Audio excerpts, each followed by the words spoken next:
স্মরণ রাখা দরকার সবসময়। এই আয়াতের উপর আমাদের সন্তানদেরকে বড় করা দরকার। সেটা হচ্ছে একজন মুমিনের জীবন কতটা অলঙ্ঘনীয়। আল্লাহ তাআলা বলেছেন, ওয়া ইয়াকতুল মুমিনা মুতাআম্মিদান, কেউ যদি কোনো মুমিনকে ইচ্ছাকৃতভাবে মেরে ফেলে, ফাজাযাউহু জাহান্নাম, তার প্রতিদান হচ্ছে জাহান্নাম। এইটুকু বলাই যথেষ্ট ছিল।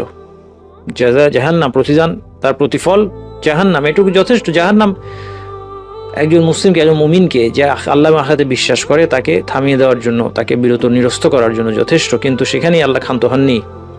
আল্লাহ সুবহানাহু ওয়া তাআলা আরো কঠিন 4টা কথা বলেছেন।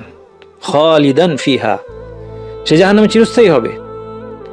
ওয়া গাদিবাল্লাহু আলাইহি, আল্লাহ তার উপর রাগান্বিত।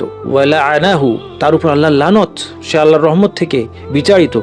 ওয়া আ'আদ্দা লাহু আযাবান আযীমা, আল্লাহ সুবহানাহু ওয়া তাআলা তার জন্য বড় শাস্তি, কঠিন শাস্তি প্রস্তুত রেখেছেন।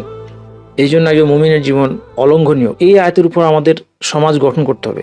দেখেন, সমাজ সংশোধন করা যতক্ষণ আপনি ইসলামের ভিতর থেকে চাইবেন খুব সহজ। সমাজে কোনো ধরনের সন্ত্রাস পর্যন্ত হওয়া সম্ভব নয়। তাহলে এই বিষয়টা আমাদের প্রথমত মাথায় রাখতে হবে যে মুমিনের জীবন অলঙ্ঘনীয়। এখানে একটা প্রশ্ন আপনাদের মনে হয়তো জাগবে যে জাহান্নামে চিরস্থায়ী হবে, এই কথাটাকে আনকন্ডিশনাল। জবাব হচ্ছে, হত্যাকারী, মুমিনকে হত্যাকারী, ইচ্ছাকৃত হত্যাকারী, সে জাহান্নামে চিরস্থায়ী হবে যদি না তার অন্তরে ঈমান থাকে, যদি না সে তওবা করে। সে তওবা করলে, এবং তারপর এখানে তওবা করতে অনেকগুলো ঝামেলা আছে, আমরা দেখব। প্রাণের বদলা প্রাণ যেখানে আসবে সেখানে আমরা দেখব যে মানে হত্যাকাণ্ড এত খারাপ জিনিস যে সেখানে মানুষের জীবনটা মানে সংকীর্ণ হয়ে যায়। আপনি অন্যান্য অনেক গুনাহ আছে যেগুলো করার পর সহজে তওবা করে নিতে পারবেন, কিন্তু কাউকে হত্যা করলে এই বিষয়টা অনেক সিরিয়াস। কিন্তু তারপরেও তওবার দরজা বন্ধ না। কাজেই সে যদি তওবা করে নেয় তার ক্ষমার সুযোগ আছে। তারপরে যদি ধরে নেই যে তওবা নাও করে, সে জাহান্নামেই যায় এবং তার গুনাহ মাফের ব্যবস্থা না হয়, তারপরেও তার অন্তরে সামান্যতম ঈমান থাকলে একসময় জাহান্নাম থেকে বের হবে।